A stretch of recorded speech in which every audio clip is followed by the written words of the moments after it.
Uwaga, uwaga. Z której ja jestem kamery? Trochę przybliżę, bo tak dużo wszystkiego tam po bokach się dzieje. Nastia światło tam ustawia na moje plecy. Tu Sofia siedzi, miksuje światy. Mogę z wami tak, możecie myśleć, że ja trzymam was za ręce i kręcę wokół studia.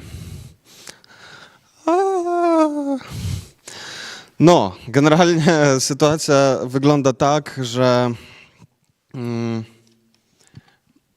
niby Torom jest w miejscu, w którym od czasu do czasu znika internet, ale jednak to my mieliśmy teraz ten problem.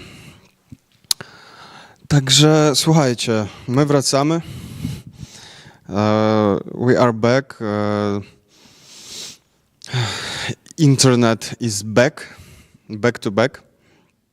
And we are going to pop-up studio to Rome from Lviv and revisited talk with Szostka. Let's go.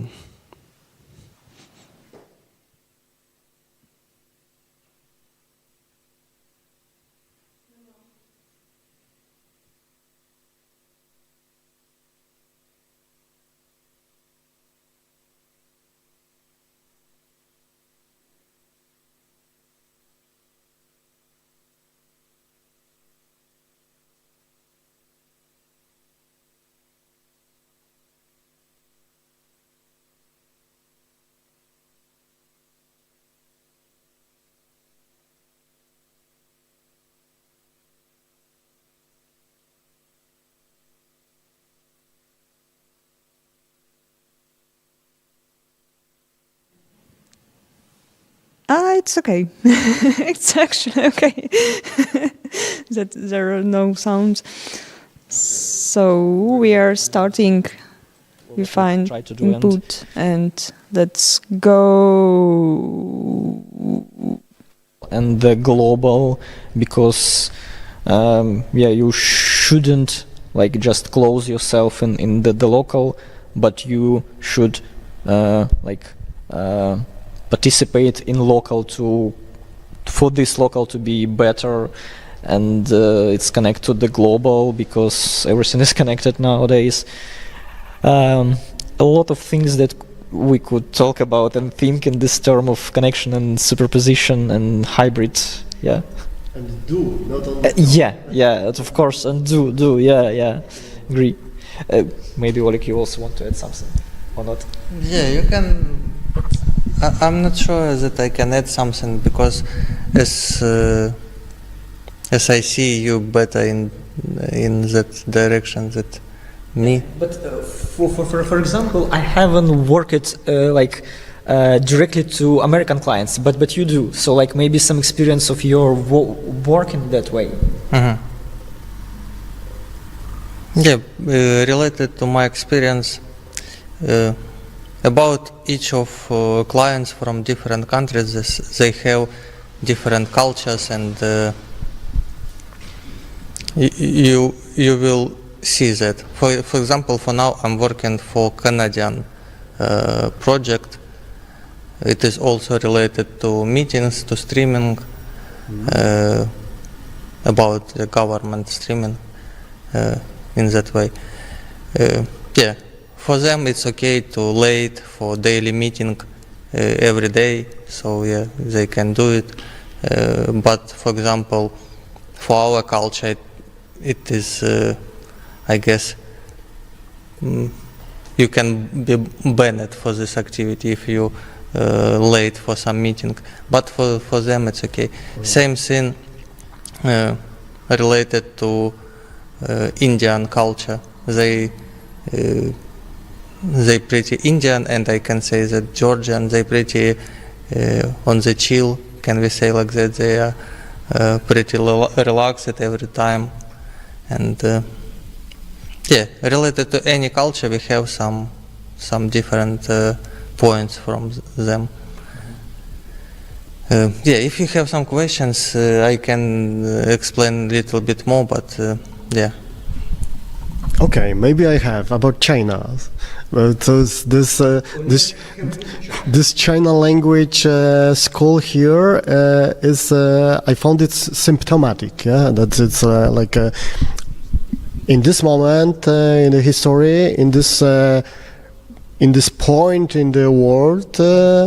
This is also kind of the contact being between West and East, yeah, and that's how you treated my intuition or your intuition here about China influences, China language, and maybe your personal experiences with. I can say that the Chinese people really kind. I was in China 3 years, and they supported me as well as they can, and even more. And yeah, you can see that everything, even this microphone, I guess, is produced from China, and even iPhone produced in China. So this is the school if you can little bit speak Chinese, and they have really big culture. For example, for traveling, this is one of the best place where you can like check from the north to the south. You can check the difference of food, the difference of mindsets. Yeah, would be cool to travel to China once again. And yeah, by the way, interesting fact about Chinese guys that for example, we started our conversation from like, hi, how are you? And they started their conversation from how have you eaten something, like instead of how are you. So yeah, that's really interesting guys. Looks like another planet. Other planet, you can come here, you can get. I was in Europe, was in maybe in it was not so big city, but I was in Örnenberg in Denmark, and even in Europe, even they don't have this technology as Chinese guys had, I guess, 10 years ago. So this is a really high technology country, and I guess in the future Ukraine will be like a friendly country to Chinese. I want it, I guess. Yeah, have you been in China? I never been to China. I've been in America a few times, and maybe this is what you said. It's beginning of another long conversation or about politics. We're supposed to start to drink maybe vodka here and ask more honestly about some things, because yeah, I imagine, I know. I think that it's and hello to my European friends, but maybe we need to also open our minds and create direct links to China against also Russia domination in this region, because maybe it's going like also in that way is possible, and still there are many like a political or personal, but politics is personal, especially here, yeah, if you are talking about China direction. Tell me more about this perspective, because maybe we also need to learn, yeah? You said tell me more. Okay, what is the question? Can you summarize me, because I did not catch? You thought that you believe in more collaboration between Ukraine and China. Still, I think I don't know about this year's statistic, but I know about like a few years ago that still China was the biggest exchange market for Ukraine, and it's somebody forget about this. Yeah, but in the same time, there is the war, there is the American support, and there is, let's say, fucking Trump going, and the strange complications and kind of the competition between America and China over our regional interests and possible collaborations. Yeah. Okay. How you find Got this? it, Yeah. I got it. So we should somehow to be friendly with America and to be friendly with China, and even to become friendly, like somehow with Russia in the future, because we have this neighbor, and we would not like war all our like life, and we should somehow to think how to stop it and to make this relationship to get like in good way. We should be friends with Europe, with China, with America, with everyone. As you see, for example, Indian guys from India, I guess they do it somehow. What do you think about that? I don't know for sure. Do you want to answer it?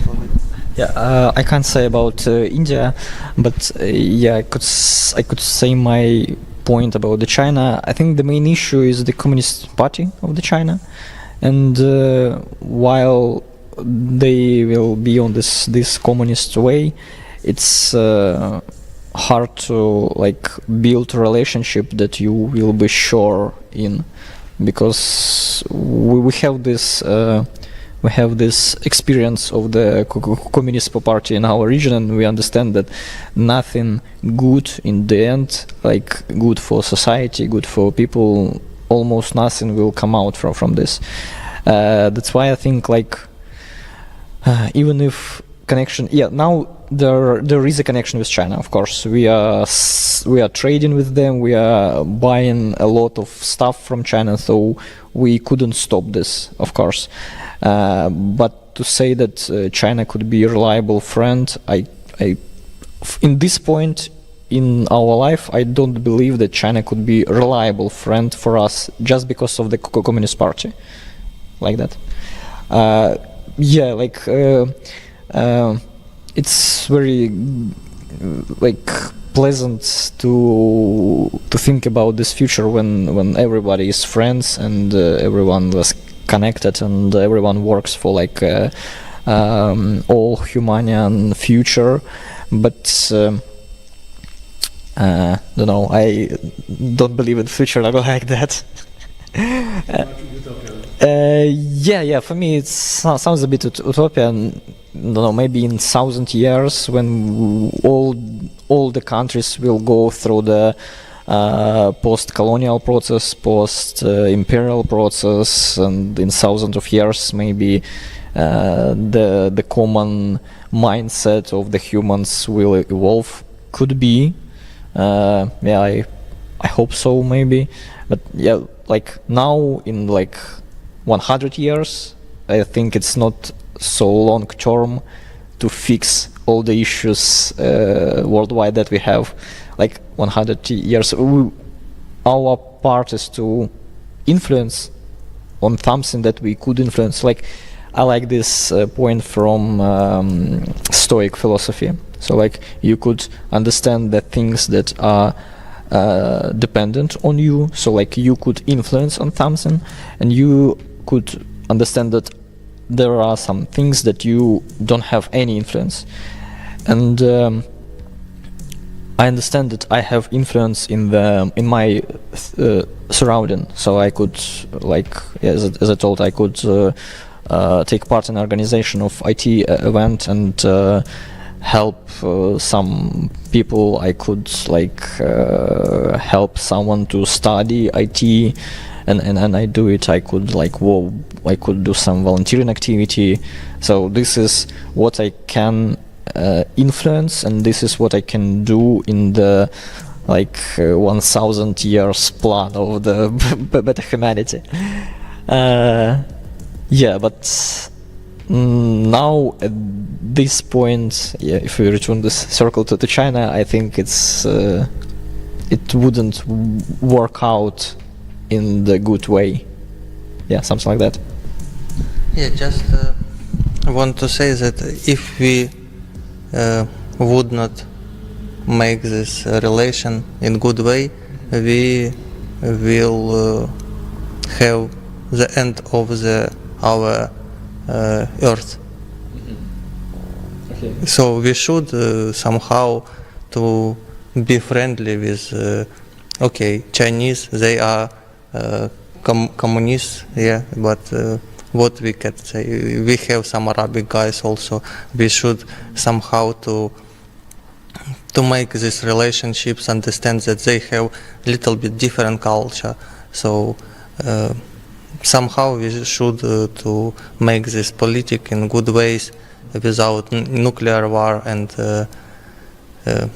yeah, I just recall a little bit about Mercedes, which was like by Mercedes was produced a lot of tanks on the second war. Yeah, Volkswagen, Mercedes, and now we are using that one, and yeah, and just forget about it. Yeah, maybe it will be same with this situation which we have now. But yeah, I guess in the future we should be friendly, and maybe Trump is not so. I see that you don't like Trump, yeah? It's maybe not about my personal who I like or don't. It's about the fear of the person who is in the power and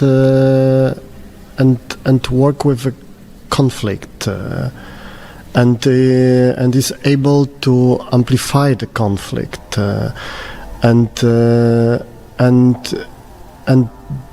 in this moment I'm afraid about this kind of people in the charge, in the power, and he's a good example of kind of freak in the power with the power, and this is this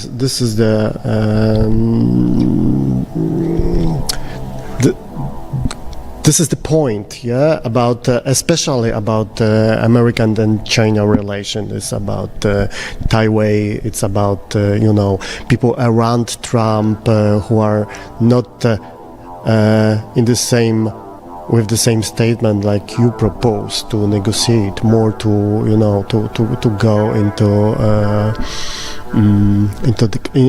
the conflict, yeah, and. So that's my reflection about Trump, but it's a part of bigger story. Yeah? I recognize your fear about communism, which we can share also in a historical perspective. But from my perspective, it's not the fear about communism; it's more the fear about the imperial power of Russia before communist time, and also repeats. The communist, it was like a label, but it was. Finally, it was about the imperialism. Yeah. It's still Russian Empire. Yeah, exactly. With another brand. Yeah, and China is a maybe good example of kind of the transition. Yeah, there is a strange mix between the communist tradition, governments, and kind of the still centralization. And maybe possible redistribution and work with some free market elements and combine together with planning well, I'm not economist. I try to follow this geopolitical relations and also recognize what I recognize, the weakness of old Europe also in this context. That we represent, or we are follow Ukraine, I could say, because of the war between imperialism and democracy. And in this term, the crisis of democracy is going from different sources, or you can recognize everywhere. Yeah, you can recognize in Trump America, you can recognize with weak old Europe, you can recognize in China, and then we need to reinvent it in a way. Yeah? So maybe learning from different elements and searching for some new models. Yeah, and maybe this is what's happened in China. It's also kind of the lesson for future. I just, I can add that Chinese is a good example how to be foxy in political ways, because we have, like Ukraine have war with Russia, and Chinese just sell drones and everything to everyone and get good money for their people. So why not? Yeah, why we cannot make like China? Why we cannot make same cars or even technology? Why we cannot make chips? I mean microchips. We have two hands, two legs, let's say like that. So one, like everything as Chinese guys, but we just cannot. How? Why? I don't know. But need to figure out in that way. Same thing with guys from Europe. For example, the most expensive car, I guess, Bugatti Veyron from Italy. Yeah, it is one. One of the most. Yeah, sounds like Italy. Why we did not create something like that? We have Zaporozhets. Yeah. We have Lanas created by. But Lanas, it is from from Korea. Korea, yeah, and we just took that like polofabrikat. Yeah. Just like constructor and constructed, and even with that constructor, we did like not so cool quality as Korean guys. So we have all opportunity as Korea, as Italy, but we did not use it. Why we need to figure out this in Scrum, make some retro and figure out what's wrong. Why we did only Zaporozhets and and we cannot create some Bugatti Veyron. Even it is not so sounds good, but even Russia has better cars than Ukraine. Lada is better than Ukrainian Tavria. To connect this to imperialism. Yeah. Circle about like. Yeah, but it is worse. It is worse than some Renault. Yeah. But so I guess in the future we will have something like Ukrainian Bugatti Veyron, something notebooks like I see that Dell. It is, I guess, from also Korea, no? Dell. Or American, yeah. So maybe we will. In China. Yeah, produced by China in China, but maybe we will have some Ukrainian Dell, and the microphone is Sennheiser. This is from Germany and also produced by China. Would be cool if we can create this produce in Ukraine Sennheiser, but I am not sure why we cannot do it, because previously even Elon Musk was inspired by Korolev, who is Ukrainian guy. So just Say something more about this inspiration. about inspiration. As I know, just Elon Musk was inspired by Korolev about Ukrainian engineer who is really cool in rocket building, I guess. Yeah. He was the head of production. So like Korolev, he was the head of production and of the team that built the rockets that put Gagarin into the space. So like he was the mastermind of the rockets building that created the possibility of that rockets. And like he has but he is very the right word.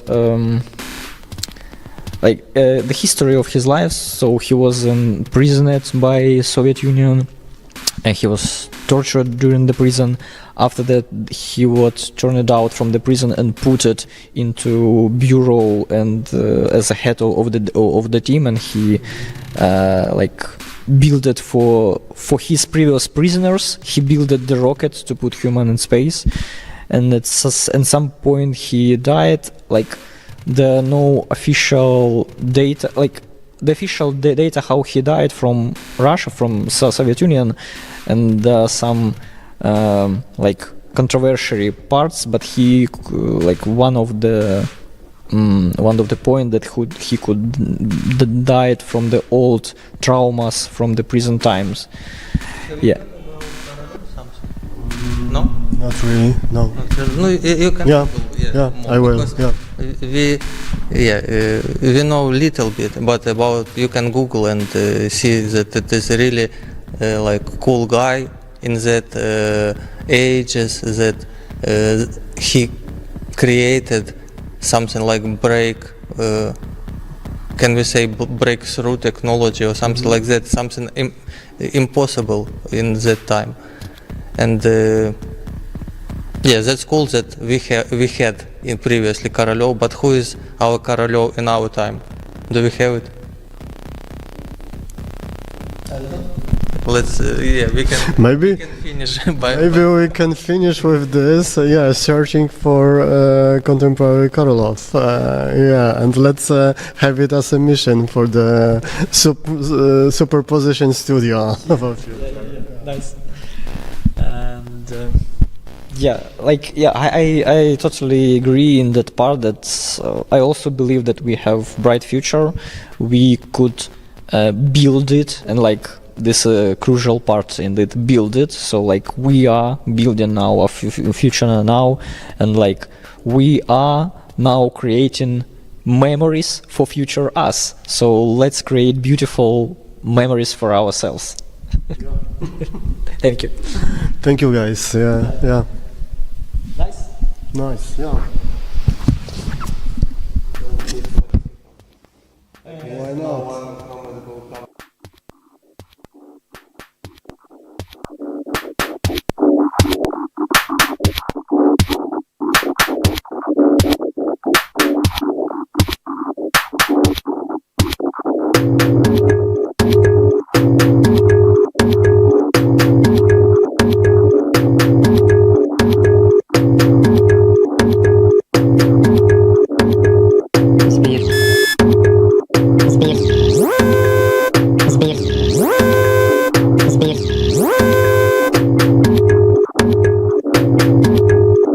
Закрий, збір закрий, збір закрий. Закрий збір. Збір закрий. Збір закрий. Збір закрий. Закинь, закинь, закинь, закинь, закинь, закинь. Збір. Збір. Збір.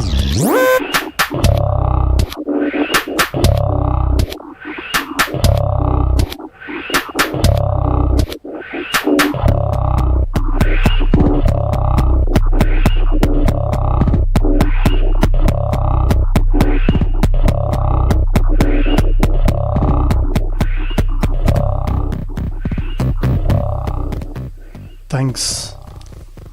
Thanks, Shostka. Thanks, Alexander Yeltsin, who is playing in the background. I'm back live. And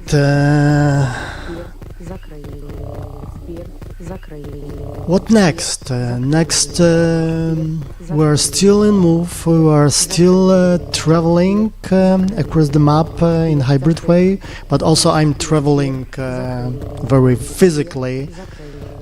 And want to add that from Lviv I'm going tomorrow to Ivano-Frankivsk and have some meetings there, and it seems to be very interesting middle-sized city with very strong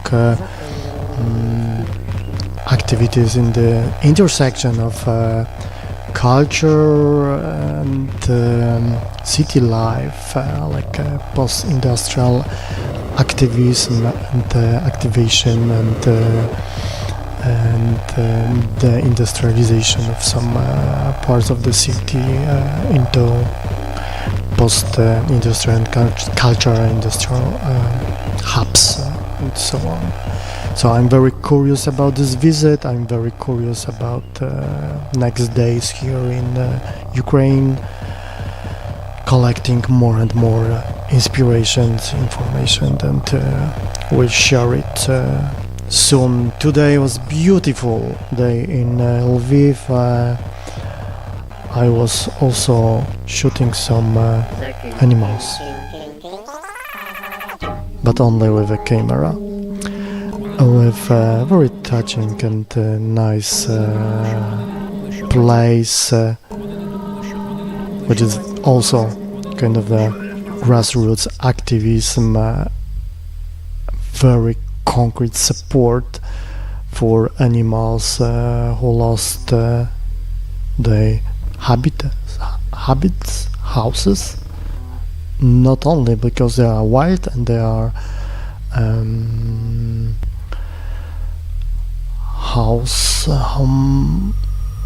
animals from the eastern part of Europe survive after the invasion, after the war, and it's kind of a temporal housing for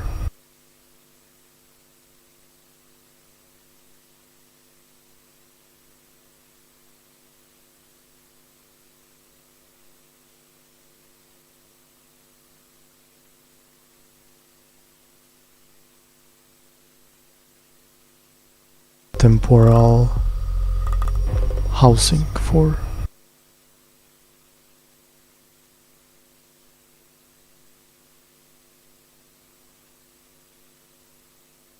temporal housing for the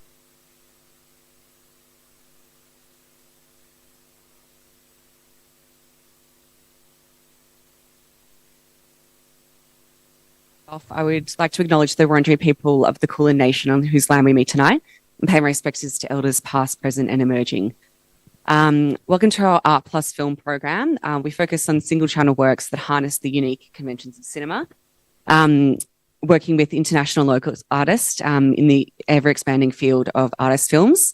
It's a pleasure to present the work of UKRAiNATV, which is an experimental media project founded in 2022 in response to the Russian invasion of Ukraine.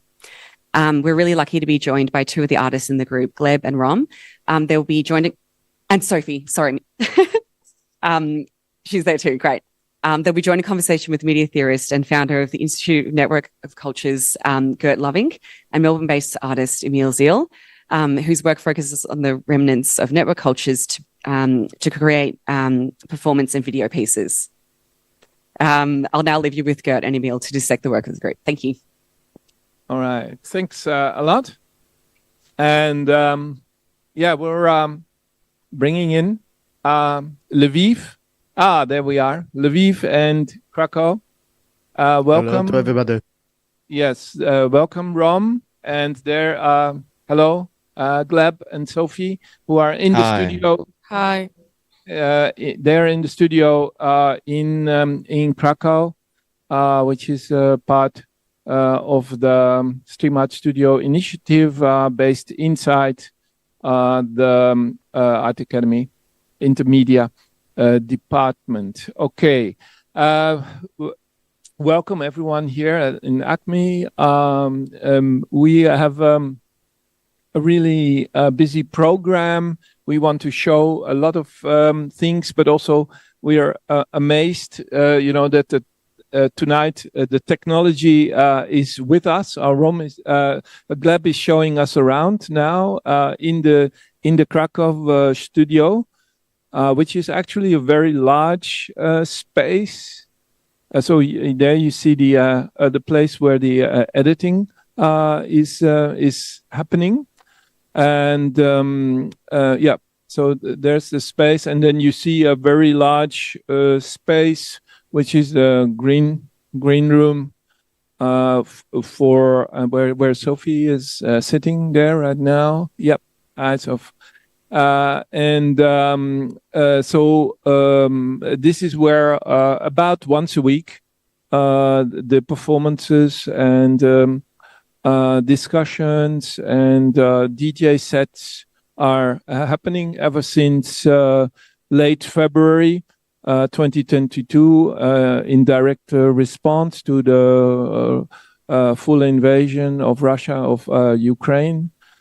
Krakow is playing an important role because people go there and they come from Ukraine by train, and you fly into Krakow and then you go there on the train into Ukraine. So it's a very important, let's say, gateway for everybody.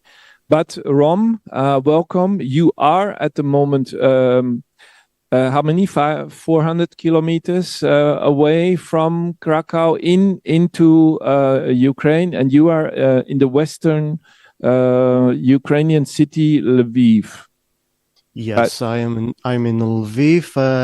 I'm slowly finishing a few weeks research tour across Ukraine, which I start here, and then I spent time in Kiev doing things together with people there, and also with our studio in this hybrid way that we still test and promote as a stream art and stream art network, working together with people, collective institutions around Europe and even world.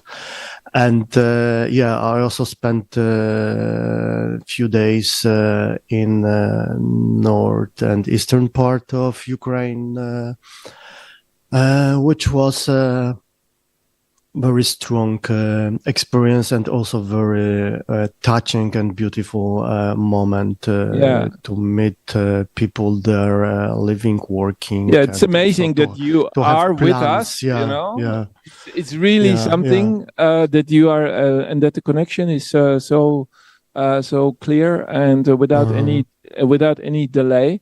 But of course, I want to in the program we're gonna talk at length about what you just saw in Ukraine. But maybe for those who are not so aware of UKRAiNATV, we just will watch the trailer.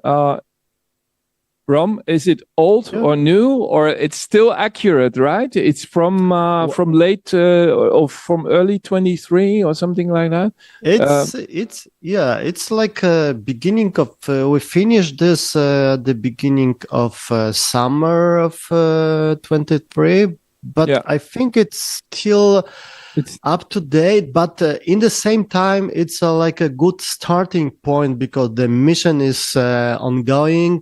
Some points are more in progress. Some points are still like topics that we are slowly developing, and it's good to start with this like a set of statements. And the video is called Hope Core, and the Hope Core is maybe also the core philosophy, right, of UKRAiNATV. It's still like that, yeah. Yeah, okay, let's have a look. This is what UKRAiNATV shows, is the power of doing things together. UKRAiNATV is an internet TV station which make hybrid togetherness. We are doing research, innovations in the intersection between art, media, and science.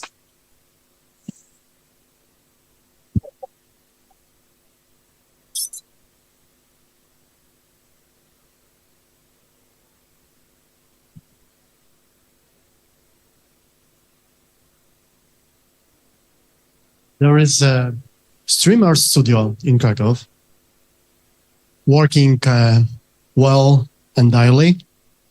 There is the void in Amsterdam, and the goal of the project is to have a long-term collaboration with people in Kiev and to have a studio in Kiev, and then we have a model of a network. Well, I should also say that we do it with politics of solidarity in the shadow of full Russian invasion on the Ukraine. UKRAiNATV mixes present, past, and future, private, social, political, and cultural contexts. It is fragile and unstable, just like our times. We broadcast from Krakow, which is 200 kilometers from Ukrainian border. It's a global, hybrid, melting pot of people, machines, technologies, cables, different and parallel realities. We are on the internet and in the hotspots of geopolitical tensions between West and East, North and South. It's an open collective of artists, media freaks, making hybrid togetherness. Research, musicians, and DJ from Ukraine, Belarus, Poland, Italy, and other countries. It is an artistic, social, political, and research-based project in one. It's also an interception of bodies, realities, and avatars meeting in an hybrid space. And trans-regional collaboration. I'm from Severodonetsk, the eastern part of Ukraine. My hometown is occupied and almost destroyed. Many people like me have lost their home. And there is also an issue in our society that we have a lot of anger. We aim to build a robust, enduring network that will remain a beacon of hope, inclusivity, and creativity long after the conflict has ended. All right, so that was the intro.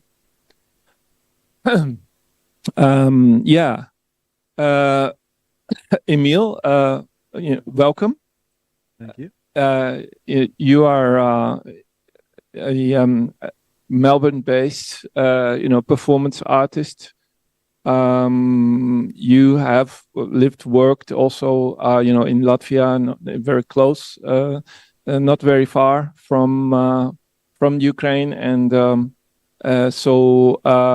we have a long history of doing this kind of stuff together.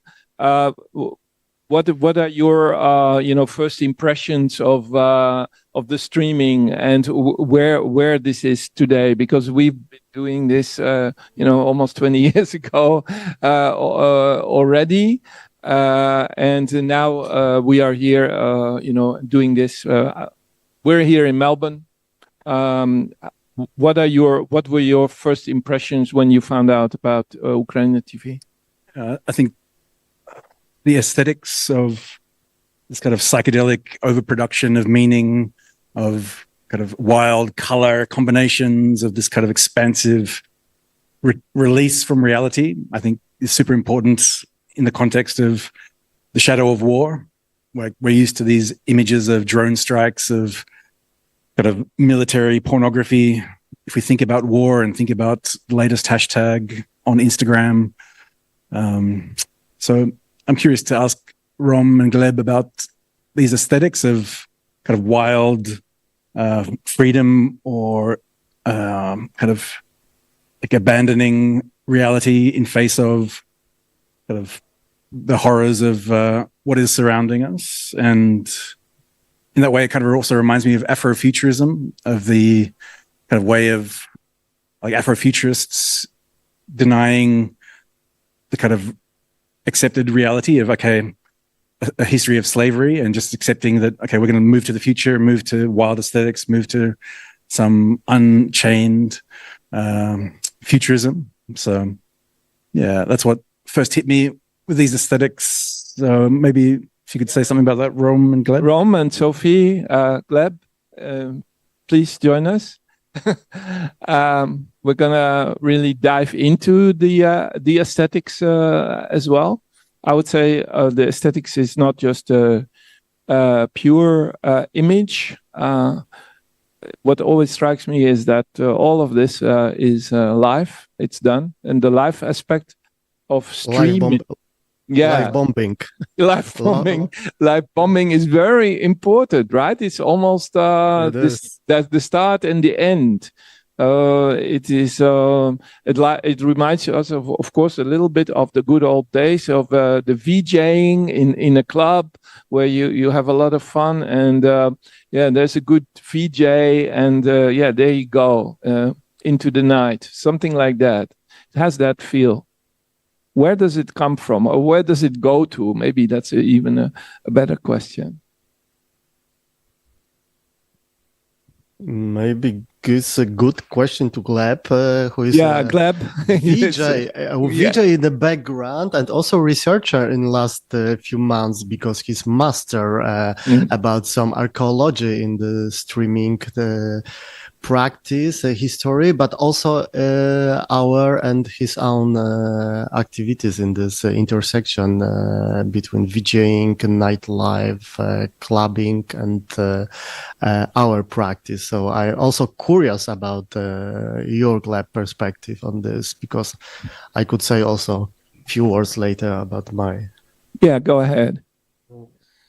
Yeah, so I would say that one of the most important point of this aesthetics is coincidence and probability of something to happen on the screen. So really often things visually happen by accident, because we are giving kind of more possibilities to the computer, to the signals to show themselves and work together. For example, one of our biggest kind of tool, but also path, is working.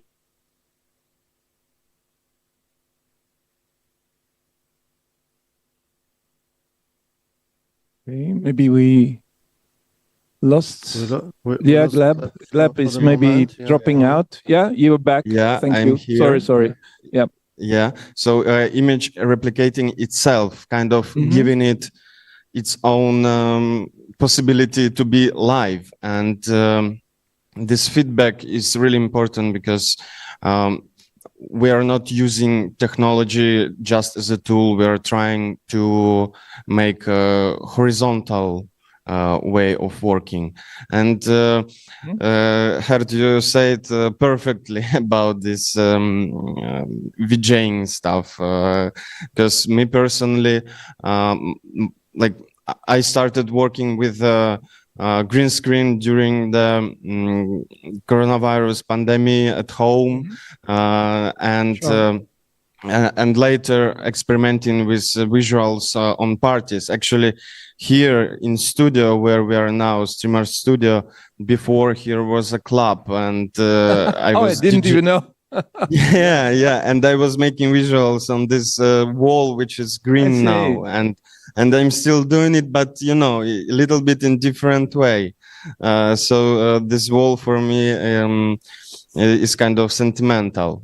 We're looking here at a cooking performance, I believe. It's F-year. F-year means just edition.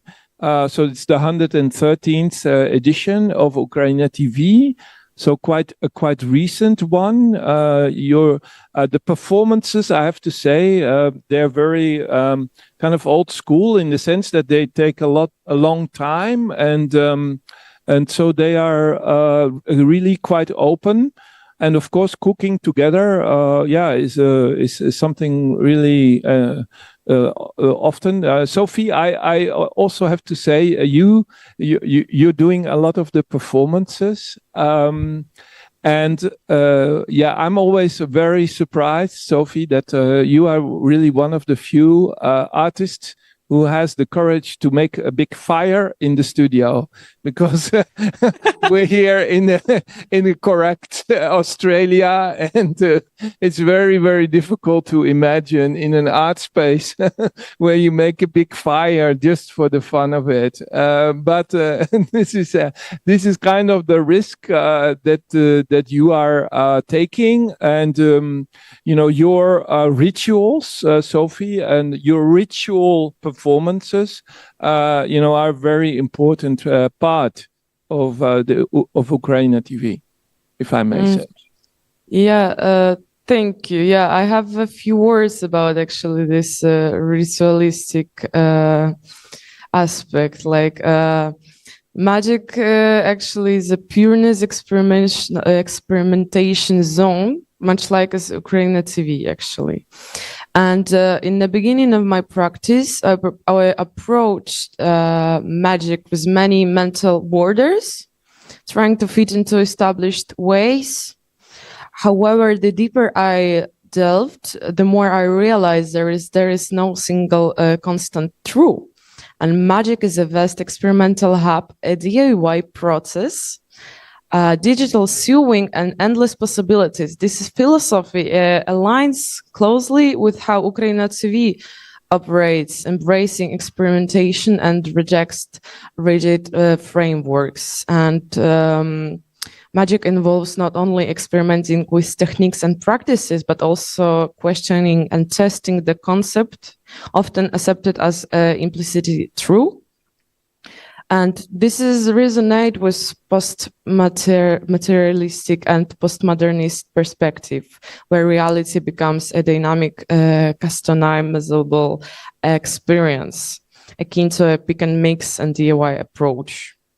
And at its core, magic is two-way process as a stream, at circular flow energy, similar, where different models of reality are explored and learned from, even in a world that value was measurable, quantifiable, and explainable. There remains space for mysteries beyond the facade.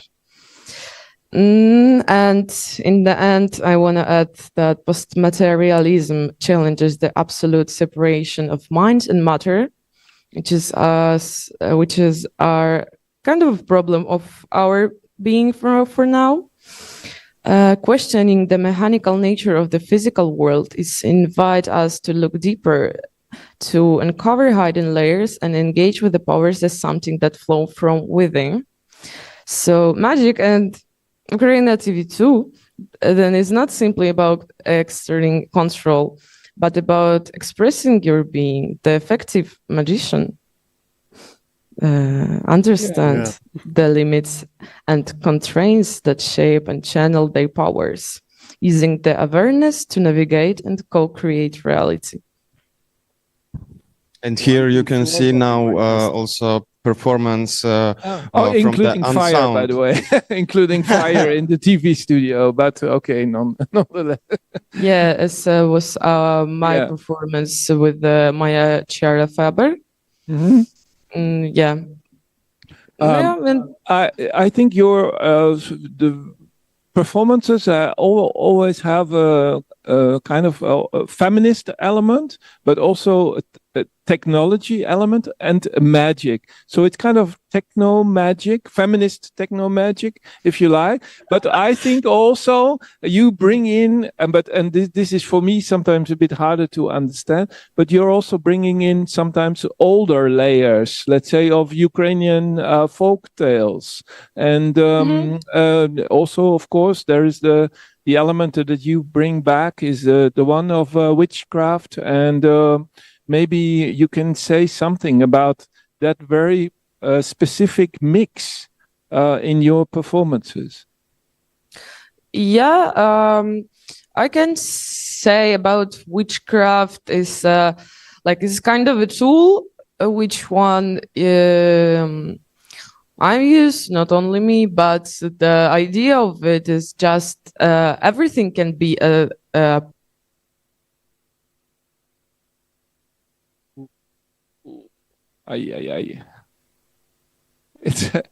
It's ironic that Lviv is holding up strong, but yeah, you're back. You're back.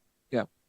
Thank you. Yep. So, and you have some basical stuff to work within, and it's very grateful, and it's also giving kind of atmosphere because it's very important to take.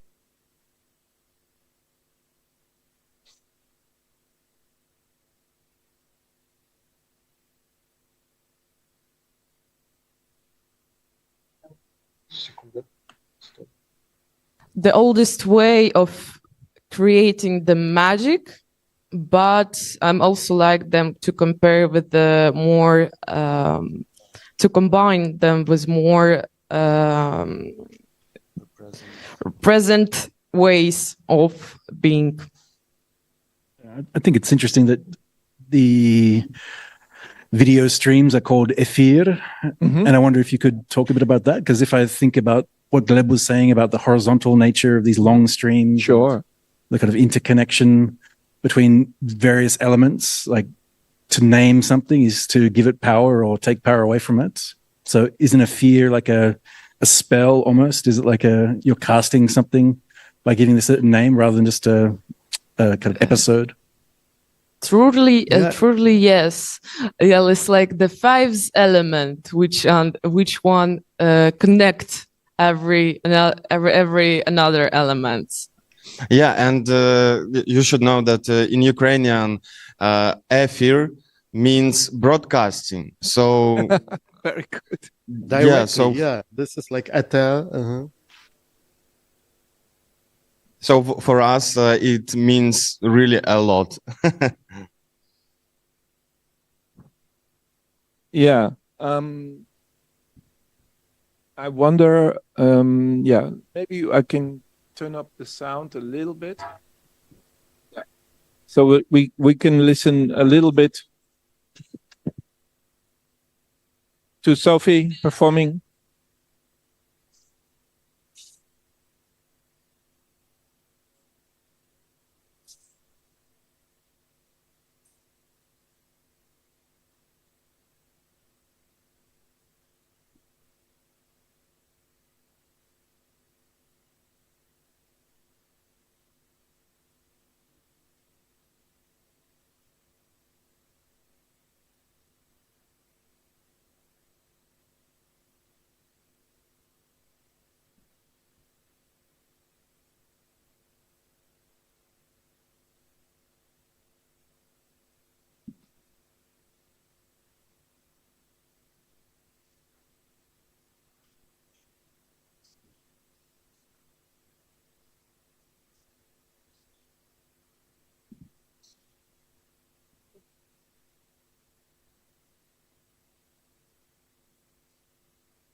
Okay.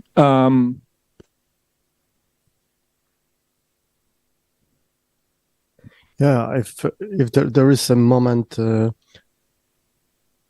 would love to add. Maybe it's a good context to say, connect this with what Kleb said before. This is good example of something what is very strongly happen in front of cameras, but it's also about this interaction between somebody who is producing in the real time, and that's infrastructure of the studio, cameras, the circulation of the signal. Here is a good light because the performance is a part of the big festival. We took part on Sound Festival, and it was like a few hours event done in our studio, which was audience entered the studio. So it was like a set of activities there, and also prepare for the streaming. So this hybrid condition and this situation with good sound, good light, good space, safe space, collaborative, and like a cohabiting space by audience and participants. It was like a collective situation that this performance on the ritual was very important part of. Sophie, maybe you could explain a little bit more. Is there something like a performance tradition already? Because, UKRAiNATV has been going on now for 2.5 years. You brought in so many people to the studio, and the studio even went to other places, of course, because the studio is sometimes also connecting, like we do now, to Lviv or Kiev or Kharkiv. What strikes me is that you are kind of preventing to do the most obvious, namely just to use the awful, confronting, cruel images of the war and just reproducing them. It seems you have another kind of very different visual strategy towards the war, or something like you want to ban it or something. Can you say something about that? Because you're doing not the obvious, and I'm very intrigued by that. Do you right now say about performance in the frame? Because I not really understood. No, in general, I would say. In general. Because a lot of people think, when they think about Ukraine, they think about very horrible images of destruction and maybe drone and rocket attacks, attacking apartments of people. This is and this has been the visual condition, let's say, especially in the West, of almost 3 years now. Yes, it's true. We also had a performance in which one we used this in a way. But I think it's also important to mention that Ukraine is not only about war, and not in the case of that in Ukraine is there is something more than war happening. There is happening the life, first of all, and there is happening the culture, and this is how I can spread it into the world because I'm singing mostly in Ukrainian, and I'm also inspired in some parts of my ritual practices in Ukrainian roots. So this is also my way to spread it. I can add that we are talking in general, like, about a lot of tragic things which are happening. But I think there is this mass media which are showing simple picture of destruction and pain. We are trying to rethink it and to rebuild kind of image of Ukraine. Of course, people need to see and must know what is going on, like directly. But in our visual, any kind of performance, we are actually looking for hope. That's why also we got called like hopecore production. Absolutely. But hope is never easy. Hope is actually one of the most difficult things to keep in your mind and body when you cannot feel the happy end.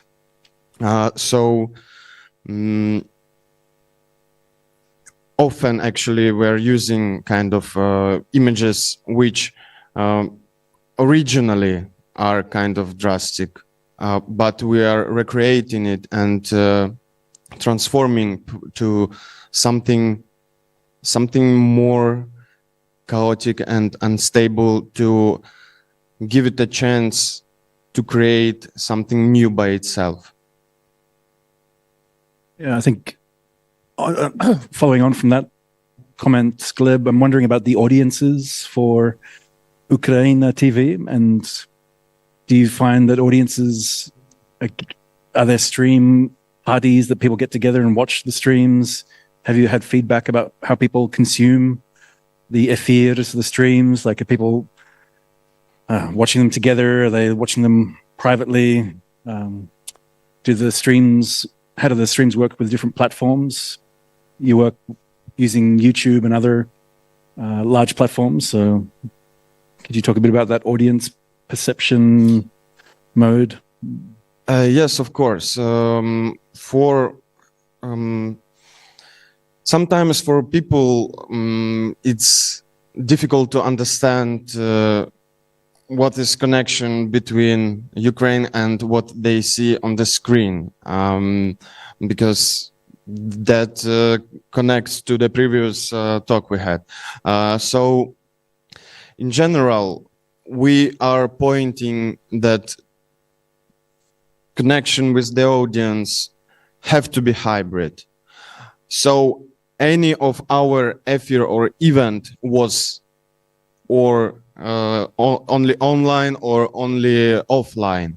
Our point is to erase this border. So really often people comes here to the studio, our friends or sometimes random people, they're sitting and wondering what is going on, because actually like the process of production in the studio or in a pop-up studio is a performance by itself. Because working with cables, connections, cameras, it's kind of also our minds are working in a different way. As I know, like for example, you asked about feedback of people. So a lot of people watching it like home. Some people in Ukraine watch it, for example, when they have a blackout. Lastly, for example, I had such feedback that someone was watching our stream during the blackout in Ukraine. I don't know, for example, my grandmother also is watching every hour effort, and she's like the biggest fan of UKRAiNATV. This online chat is a part of bigger structure. Sometimes it is like people are actually writing and commenting. Sometimes in chat we have attack of Russian bots who are sending Russian flags and some good things about Putin. So yeah, I think this is the most important thing about audience, that audience could be active in our affairs. We are inviting them. Also, for example, we much more prefer to make a kind of pop-up call studio inside of the studio, so people could join by the link and I don't know, talk, present something, I don't know, read some poetry or ask a question. Then this like called chat, anonymous, yeah. Yeah, maybe it's also good to add like very basic information about our like way of being visible. Yeah, that's we use Restream.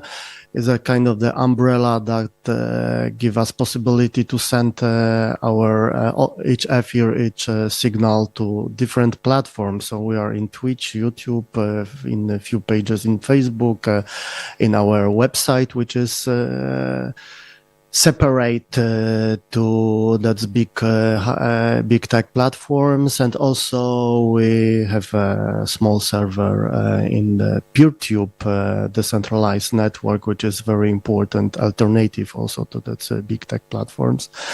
And honestly, I think it's also good to say that that's platforms, each of them has a different audience and different like a community around, yeah? And it's also maybe funny, maybe strange, but the beginning of UKRAiNATV, at the beginning, for example, Facebook, which it's of course we try to build also infrastructure out of that platform, but at the beginning it was a very important meeting point and the place that we start our activity, but also we start our activity next to the huge movement in that platform as a place that people was searching for others, was searching for help. There was big fundraising actions, and it was the beginning together with the existing infrastructure, and then the kind of the reflection about more precise relation to audience and more precise relation to also that framework of big tech platforms starts. And now I think we are also in the process of building this more horizontal, not only our activities in the studio, but also the Stream Art Network based mostly on horizontal relation and more or on the PeerTube model. And this is also kind of the beginning of new way of thinking about audience, which is more the network of participators, that we are able to connect between studios, between nodes in the network, and we are all like taking part in our affairs from Amsterdam, from Lithuania, from Budapest, from Kiev, mixing together across remotely also. Yeah, I would like to here use this maybe as a possibility to maybe you can take us to Kharkiv, because it's a special place. It's a besieged city, second largest city in Ukraine, and you have done some live connections to them. It's always moves me very much to know that there's a lively club scene there, that there's DJs, and we don't hear so much from Kharkiv, except when again some rocket hits a building and is killing 8 people, like recently happened. It's almost every day like that. But at the same time, there is a scene there of young people. And lately, I was there and witnessed that you were able to connect to them and even make a live webcast with them.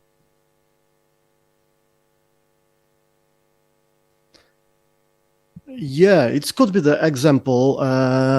Of course, there is the Kharkiv is very specific city. It's strong with strong modern tradition of. Especially roots in first avant-garde architecture, right? Architecture, also art in there, and it's a tradition with architecture school, the Academy of Fine Arts, and the Yarmilov Art Center, which we used to collaborate in the Bridges of Solidarity project, and yes, it's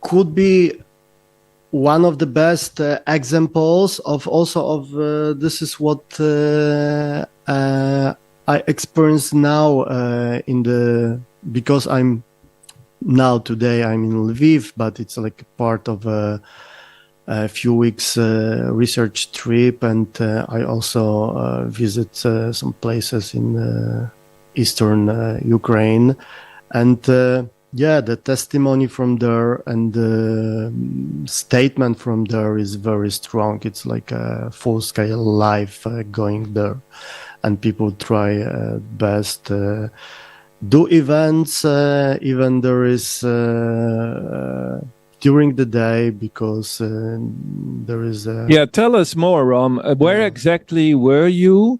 Because you were first in Kiev, and then you traveled 40 kilometers away from the front line to a small city, right? If you enter our archives in YouTube or Twitch or in our website, you can find previous 2-3 years, which if of them is related to some parts of my ongoing trip. Now I'm in Lviv, which is quite safe city in the western part of Ukraine, and before I spent 2 weeks with breaks in Kiev and the capital, and also I visit region Suma, which is in the north and eastern part of Ukraine, very close to Russian border, about 40 kilometers to this area, which is around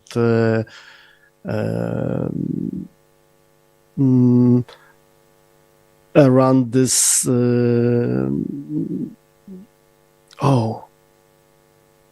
Klep, help me, this cities in Russia, Kursk, Kursk area, and that's which is occupied, of course, by Ukrainian army. Which is around, which is the counteroffensive there, and it's very hot border between that's both states in that area. There are fences around the cities. There are rockets targeting the infrastructure around the city where I spent over the week.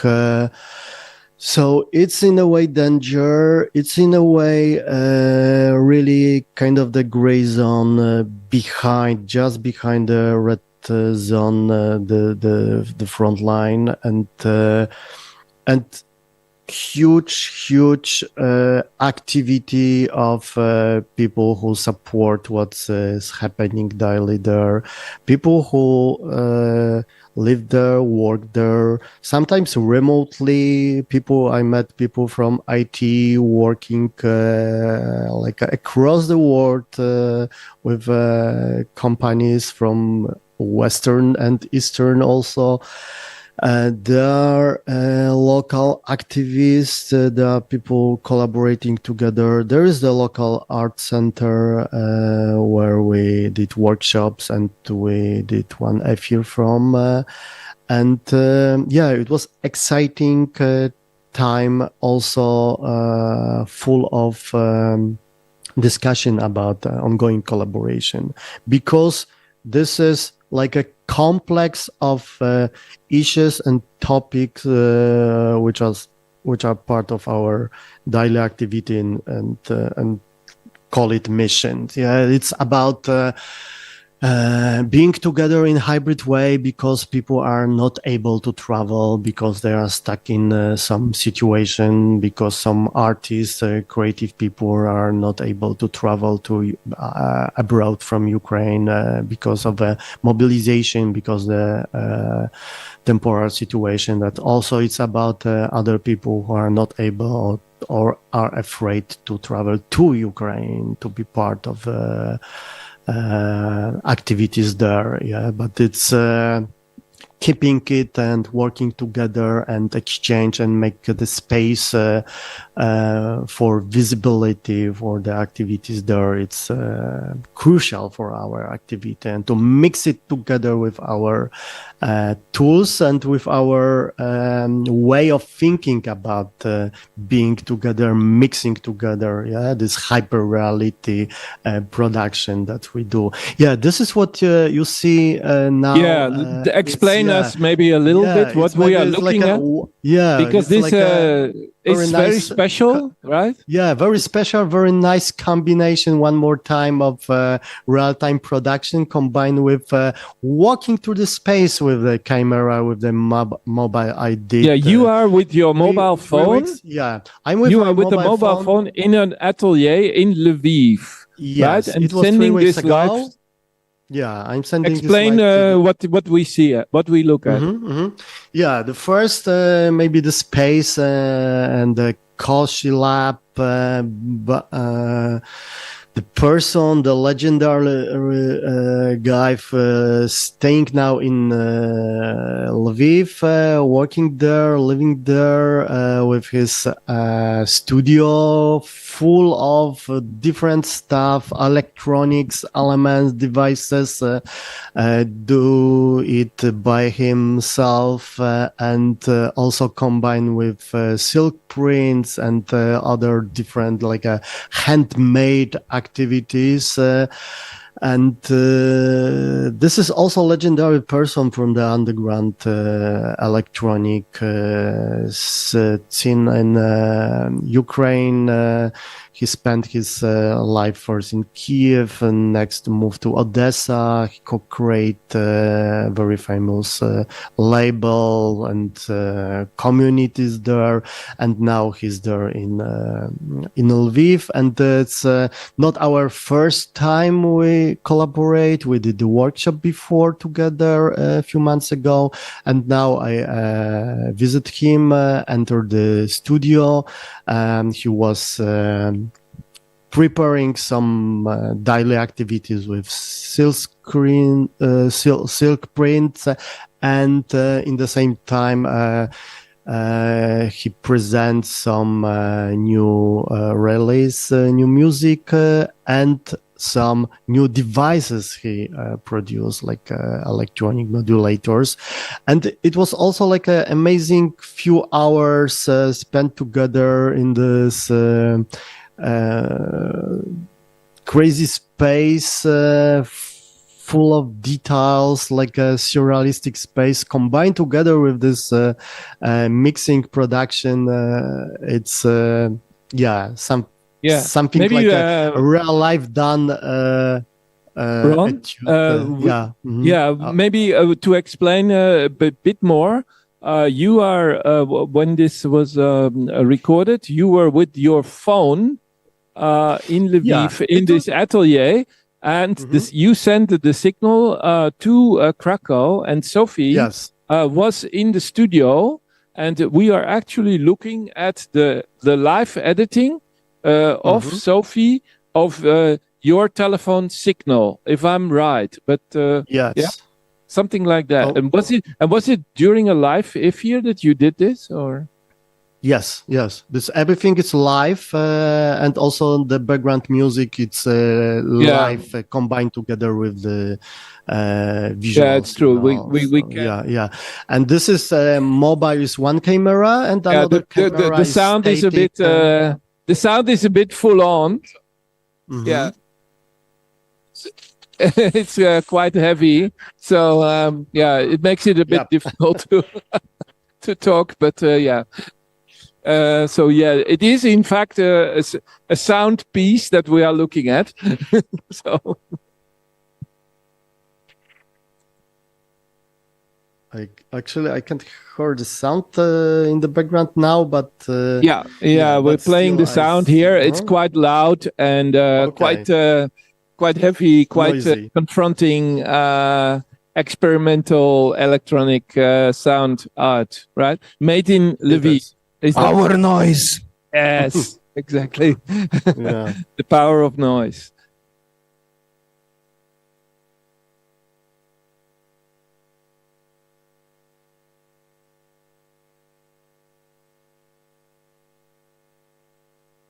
So we are done for today. See you next time. Bye.